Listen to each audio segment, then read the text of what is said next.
અંબાલાલ પટેલની મોટી આગાહી સામે આવી છે। 4 ડિસેમ્બરથી 8 ડિસેમ્બર દરમિયાન ડિપ્રેશન સક્રિય થશે। વાવાઝોડાની અસર જોવા મળશે। ગુજરાતમાં 6 ડિસેમ્બરથી 20 ડિસેમ્બર દરમિયાન ઘણા ભાગોમાં હવામાનમાં પલટો જોવા મળી શકે છે। ડિસેમ્બરના અંત સુધીમાં ગાત્રો થીજવતી ઠંડી પડશે। ફેંગલ વાવાઝોડાએ તમિલનાડુ પુડુચેરીમાં ભારે તબાહી મચાવી છે, જેની સીધી અસર અરબી સમુદ્રમાં થશે તેવી શક્યતાઓ છે અને તેના કારણે 4 ડિસેમ્બરથી 8 ડિસેમ્બર દરમિયાન ડિપ્રેશન સક્રિય થશે।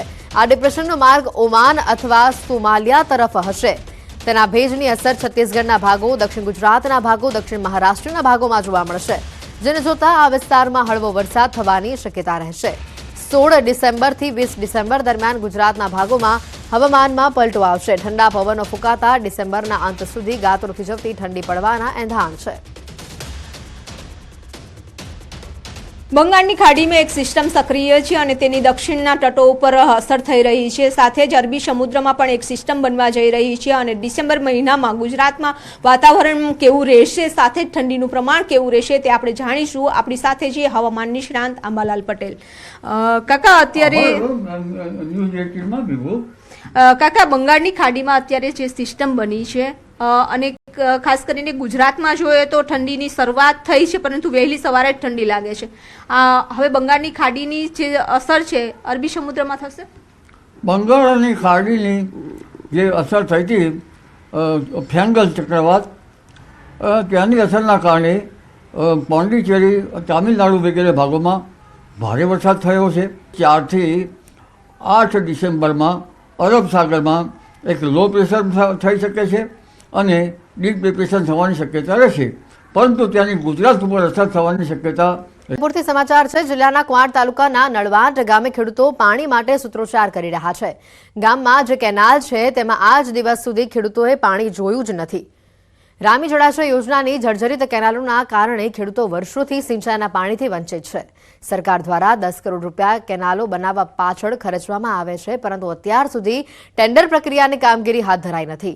ક્વાંટ તાલુકામાં રામી જળાશય યોજના અંતર્ગત ખાંડીવાવ, આથા ડુંગરી, થડગામ, ગડેઠા, દેવત, જાંબા, ભેખડિયા, નળવાટ એમ 7 ગામોને સિંચાઈ પાણી આપવાનું હતું અને જેના માટે કેનાલો બનાવાઈ, પરંતુ કેટલાક ગામોમાં ડેમ બન્યો ત્યારથી જ આજ દિવસ સુધી પાણીનું ટીપું પણ આવ્યું નથી। હાલ 3 ગામોને જ પાણી અપાઈ રહ્યું છે, જ્યારે અન્ય ગામોમાં આજ દિવસ સુધી પાણી પહોંચ્યું નથી। જોકે સરકાર દ્વારા ઓગસ્ટ મહિનામાં રામી જળાશય યોજનાની કેનાલો માટે 10 કરોડ રૂપિયા મંજૂર કરાયા છે, પરંતુ જવાબદાર અધિકારીઓ દ્વારા અત્યાર સુધી એસ્ટિમેટ બનાવી તાંત્રિક મંજૂરી લેવાની તસદી લેવાઈ નથી, જેનો ભોગ હાલ ખેડૂતો બની રહ્યા છે। ત્યારે હવે ખેડૂતોને વહેલામાં વહેલી તકે પાણી મળે તેવી તેઓ માંગ કરી રહ્યા છે। જે તે સમયે અમે નાના હતા તમે કેન્ડલનો ખાડો જોઈ લો, એ ખાડામાં પાણી નહીં જોયું કહેવાય, પણ લોકો ડોહા કહેતા હતા કે કેન્ડલ છે એ વાત કરતેલા। અહીંથી 12 કિલોમીટર રેમી ડેમ આવ્યો, બરાબર, અમે પાણી જરી જોયું નહીં, કહેવાય અમને ખબર બી નહોતી કે કેન્ડલ છે, પણ હાવ જાગૃત થયા એટલે કેન્ડલ છે એવું નક્કી કરીએ છે, પણ અત્યાર સુધી અમે પાણી જોયું નહીં। એટલે અમારી એવી પ્રતીક્ષા છે કે અમારે પાણી જોઈએ। આ રામી ડેમનું પાણી અમારે મળી શકે એવું છે, પણ તે બી અમારે મળી શકે એવું નથી અને નર્મદાનું પાણી દાહોદ લગીને જાય છે, પણ અમારા ગામ લગીને આવે એવું અમે માંગણી કરીએ છીએ। અમારે તકલીફ છે પાણીની, છેલ્લા 2-3 મહિના ઉનાળાના રહે છે, અમને પાણીનું પીવા મળતું નથી। તકલીફ પડે છે કે શિયાળો ખાલી 2 મહિના પાણી રહે છે, પછી ઉનાળામાં અમારા ખેડૂતોને ખેતી કરવા માટે બોરની અંદર પાણી રહેતું નથી। તો સરકારશ્રીને મેં વિનંતી કરું કે અમારે કેનાલ જે છે 9 કરોડ રૂપિયા ફાળવ્યા છે રામી ડેમના, તો અમારી સુધી પાણી પહોંચે એવી મારી રિક્વેસ્ટ છે।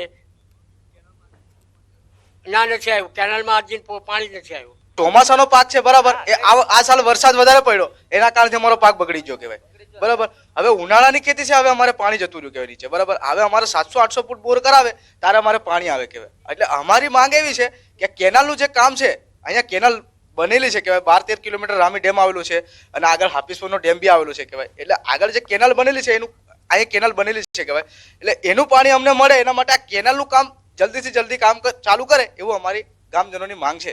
કામગીરી હાલ સર્વેની કામગીરી હવે શરૂ થશે, ત્યારબાદ સર્વેની કામગીરી થયા બાદ ડિટેલ એસ્ટિમેટ તાંત્રિક મંજૂરી માટે સરકારશ્રીમાં મોકલાશે। ત્યારબાદ તાંત્રિક મંજૂરી આવ્યાથી માર્ચ 2025 બાદ કેનાલ રિનોવેશનની કામગીરી શરૂ થશે. ના વાવમાં રાધા નેસડા માઇનોર કેનાલમાં પાણીની પોકાર ઉઠી રહી છે. ખેડૂતો પાણી માટે વલખા મારી રહ્યા છે. આકોલી બ્રાન્ચ કેનાલમાંથી નીકળતી રાધા નેસડા માઇનોર કેનાલ છેલ્લા 1 મહિનાથી કોરી કટ છે, જેથી ખેડૂતોમાં આક્રોશ જોવા મળી રહ્યો છે. આ ખેડૂતોએ કેનાલમાં તાપ કરી ઢોલ વગાડી તંત્ર સામે વિરોધ નોંધાવ્યો છે. ખેડૂતો પોતાની વ્યથા જણાવતા કહી રહ્યા છે કે 1 મહિનાથી કેનાલમાં પાણીની રાહ જોવાઈ રહી છે. જો ખેડૂતોને પાણી નહીં મળે તો બિયારણ ખેડ ખાતરનો ખર્ચ માથે પડશે. જો રવિ સિઝનમાં જ આ હાલત છે તો ઉનાળામાં ખેડૂતો શું આશા રાખે? અકોલી બ્રાન્ચમાંથી રાધાનેસડા માઇનોર નીકળતો પાણી 1 મહિનાથી આવતો નથી સાહેબ. અમે ખેડૂત બધા ખાતર બિયારણ ખેતરમાં પૂંખીને બેઠા છે. અમે પાણી સારું રાહ જોઈ અને ઢોલ બીજો વગાડીને જાગૃત કરો છો તો પાણી મળે તો સારું છે સાહેબ. અને અત્યારે મોંઘા ભાવના બિયારણ અમે નાખી ખેતરમાં બેઠા છે. 1 મહિનાથી અમે દોડ ઉડ કરો છો પણ પાણી આપતા નથી. અને અમે આજે છેલ્લે 7 દાડાથી મોદે અમે દોડ્યા છો. ખેડૂત મને પાણી આપવા દેતા નથી. સામેથી ક્યારેથી પાણી ઓછો કરી નાખે છે. અધિકારીઓને ફોન કરો તો અધિકારી કહે કે પાણી મળી જાય છે. પછી એજન્સીવાળાને રાખેલા છે. એજન્સીવાળા સાંજે પાણી પોતાને ઊંઘવા સારું કરીને પાણી કાપી નાખે. રાગાનેડા પાણી મળતો નથી. સમાચાર છે ન્યૂઝ 18ના અહેવાલની ધારદાર અસર જોવા મળી છે. ભાદર કેનાલની સાફ સફાઈ શરૂ કરવામાં આવી છે. ધોરાજી ભાદર કેનાલમાં સાફ સફાઈ નહોતી કરવામાં આવતી. સફાઈ ન થવાના કારણે ખેડૂતો ચિંતામાં હતા. ન્યૂઝ 18ના અહેવાલ બાદ શરૂ થઈ છે સફાઈ કામગીરી. સિંચાઈ વિભાગ દ્વારા તાત્કાલિક સફાઈ કામગીરી હાથ ધરવામાં આવી છે. સફાઈ કામગીરી હાથ ધરવામાં આવતા ખેડૂતોમાં પણ હાલ ક્યાંક રાહત જોવા મળી રહ્યું છે. ન્યૂઝ 18ના અહેવાલની આ ધારદાર અસર જોવા મળી. સિંચાઈ વિભાગ દ્વારા તાત્કાલિક અસરથી કામગીરી શરૂ કરવામાં આવી છે. કેનાલની સાફ સફાઈ હાથ ધરવામાં આવી છે. રાજકોટથી આ દ્રશ્ય બતાવી રહ્યા છે. ભાદર કેનાલની સાફ સફાઈ શરૂ કરવામાં આવી છે. ધોરાજીની ભાદર કેનાલમાં ઘણા સમયથી સાફ સફાઈ થઈ ન હતી અને જેના કારણે ખેડૂતો ચિંતામાં હતા. ન્યૂઝ 18ના અહેવાલ બાદ સાફ સફાઈની કામગીરી શરૂ કરવામાં આવી. સિંચાઈ વિભાગ દ્વારા તાત્કાલિક આ સાફ સફાઈની કામગીરી હાથ ધરવામાં આવી હતી.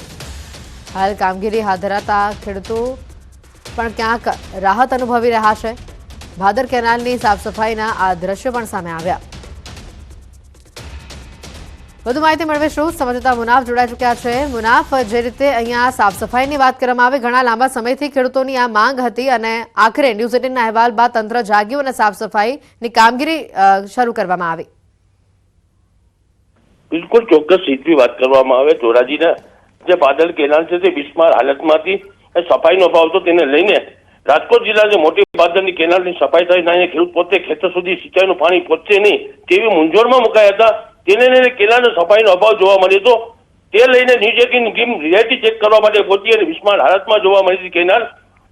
અહેવાલ પ્રસારિત થતા જ અહેવાલને લઈને તંત્ર જાગ્યું હતું. તાત્કાલિક યુદ્ધે ધોને કેનાલની સફાઈ શરૂ કરવામાં આવી હતી. ન્યૂઝ 18ના અહેવાલની અસર ધારદાર અસર જોવા મળી હતી. સિંચાઈના વિભાગ તાત્કાલિક ધોરણે સફાઈ હાથ ધરી હતી. જી બિલકુલ આભાર. જે રીતે માહિતી આવી રહી છે, ન્યૂઝ 18ના અહેવાલની આ ધારદાર અસર જોવા મળી. તંત્ર સફાળું જાગ્યું અને કેનાલની સાફ સફાઈની કામગીરી હાથ ધરાઈ. સમાચાર છે જિલ્લાની 4 હોસ્પિટલોને 5 ગણી પેનલ્ટી ભરવાનો હુકમ કરવામાં આવ્યો છે. કડીની ભાગ્યોદય હોસ્પિટલને ₹1.10 લાખની પેનલ્ટી ભરવા માટે આદેશ કરાયો છે. લાયન્સ હોસ્પિટલને 65,435ની પેનલ્ટી, નૂતન જનરલ હોસ્પિટલને 45,850ની પેનલ્ટી, શંકોઝ હોસ્પિટલને 65,100ની પેનલ્ટી, વિસનગરની કૃષ્ણા મલ્ટી હોસ્પિટલને ₹1.14 લાખ દર્દીને પરત કરવા માટેની નોટિસ આપવામાં આવી છે. એપિનેક્સનું ઓપરેશન PMJAY યોજનામાં ન થઈ શકે તેમ કહીને પૈસા લીધા હતા. PMJAY હેઠળ દર્દીઓ પાસેથી 4 હોસ્પિટલોએ ડિપોઝિટ સહિત ચાર્જ વસૂલ્યો છે. 7 દિવસમાં પેનલ્ટી જમા નહીં કરાવે તો યોજનાની માર્ગદર્શિકા અનુસાર પગલાં લેવામાં આવશે. પાટણથી બાળ તસ્કરીનો મામલો સામે આવ્યો છે. દાટી દેવાયેલા બાળકની તપાસ તેજ થઈ છે. બનાસ નદીના પટમાં બાળકની તપાસ કરવામાં આવી. આરોપીઓને સાથે રાખીને નદીના પટમાં તપાસ કરવામાં આવી. 4 કલાકથી વધુ સમયથી તપાસ કરવામાં આવી. ખોદકામ સમય મળેલું મીઠું FSLમાં મોકલવામાં આવ્યું છે. FSL અને ડોગ સ્ક્વોડની મદદથી સમગ્ર મામલે વધુ તપાસ કરવામાં આવી રહી છે.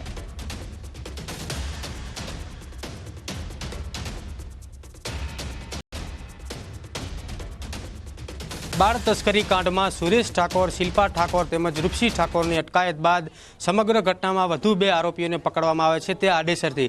આ 2 આરોપીઓને પકડ્યા બાદ વધુ એક કટપુશ થવા પામે છે, જેમાં આજે નરેશ દેસાઈ તેમજ ધીરજ ઠાકોર દ્વારા શિલ્પા ઠાકોર અને આરોપી સુરેશ ઠાકોર આ બંનેને એક બાળક આપવામાં આવે છે. તે બાળક સુરેશ અને શિલ્પા ઠાકોર દ્વારા મૃત અવસ્થામાં સમીનો દાદર ગામ છે, જ્યાં બનાસ નદી પસાર થાય છે, તે બનાસ નદીના બ્રિજ નીચે એક ખાડો ખોડીને ત્યાં દાટવામાં આવે છે. સમગ્ર હકીકત જણાવ્યા બાદ આરોપીને સાથે રાખીને વહેલી સવારથી જ એસઓજીની ટીમ, એફએસએલ તેમજ મામલદારની ટીમ નદીના પટમાં પહોંચી જાય છે અને આરોપીઓ જે સ્થળ બતાવે છે તે સ્થળમાં ખાડો ખોદીને અવશેષોને શોધવાનો કવાયત હાથ ધરશે. કેમેરામેનને કહીશ કે દ્રશ્ય બતાવે. આ જે દ્રશ્યો છે જ્યાં આરોપીઓ દ્વારા બતાવવામાં આવે છે કે આ સ્થળે મૃત અવસ્થામાં બાળકને દાટવામાં આવે છે, પરંતુ એસઓજી પોલીસ જે આ સ્થળે ખોદવાનું કામ શરૂ કરે તો અહીંયાથી માત્ર એસઓજીને મીઠું હાથમાં આવે છે, એટલે એસઓજી મીઠું અને આ માટીના સેમ્પલ લઈને એફએસએલમાં મોકલે છે, પરંતુ બાળકના અવશેષો સામે આવતા નથી. પછી ત્યારબાદ થોડો સમય કામ રોકવામાં આવે છે અને ત્યારબાદ સામેનો જે બીજો ખાડો છે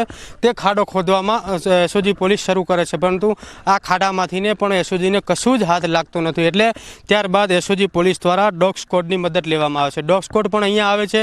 નદીના બ્રિજ નીચેનો જે પટ છે તે સમગ્ર પટ ફીંદી વારે છે, પરંતુ તેમ છતાં બાળકોના અવશેષો પોલીસને મળતા નથી. એટલે ચોક્કસ કહીએ કે ક્યાંક પોલીસ માટી અને મીઠાના સેમ્પલ લઈને પરત વરે છે, પરંતુ અવશેષો હાથ આવતા નથી. એટલે પોલીસ, એસઓજીની ટીમ, એફએસએલની ટીમ અને મામલતદારની ટીમ હવે ખાલી હાથે ક્યાંક પરત ફરી છે, પણ માત્ર અહીંયાથી મીઠું અને માટીના સેમ્પલ લીધા છે. એટલે ચોક્કસ કહીએ કે સમગ્ર બાળ તસ્કરી કાંડમાં સમગ્ર હકીકત શું છે અને બાળકના અવશેષો ક્યાં ગયા તે હજુ ઘટપોષ થવા પામ્યું નથી. બીજી બાજુ મહત્વની વાત કરીશ કે જે રીતે આરોપીઓ દ્વારા એસઓજી પોલીસને સમગ્ર હકીકત જણાવી, જેમાં એસઓજી પોલીસે જે રીતે ઓફ ધ રેકોર્ડ મીડિયાને વાત કરી કે આ અવશેષો છે તે કોઈ બાળકના નહીં પરંતુ બાળકીના છે, તે પણ માત્ર 1 થી 1.5 દિવસની આ બાળકી છે અને આરોપી સુરેશ ઠાકોર અને શિલ્પા ઠાકોર દ્વારા લગભગ 1 મહિના પહેલાં અહીંયા આ બાળકીને દાટવામાં આવી હતી, પરંતુ આરોપીઓના જણાવ્યા બાદ એસઓજી સ્થળ પર પહોંચે છે, પરંતુ તેમ છતાં એસઓજી પોલીસને બાળકના અવશેષો હાથમાં નથી આવતા. માત્ર એસઓજી પોલીસ અહીંયાથી મીઠું અને જે જગ્યાએ ખાડો ખોડે છે તેની માટી લઈને નીકળી ગઈ છે. એટલે ચોક્કસ હવે સવાલ એ ઊભો થાય છે, જે બાળકીને અહીંયા દાટવામાં આવી છે તે બાળકીના અવશેષો ક્યાં ગયા? બીજી બાજુ શું માત્ર હજી એક બાળક જીવતો છે એ અને એક આ બાળક દાટવામાં આવ્યો? અહીંયા પૂરતો જ આ પ્રશ્ન સીમિત છે કે અન્ય બાળકોની પણ આ આરોપી સુરેશ ઠાકોર અને શિલ્પા ઠાકોરે તસ્કરી કરી છે કે નહીં, તે એક મોટો સવાલ અહીંયા ઊભો થાય છે. અશરફ ખાન, ન્યૂઝ 18, પાટણ.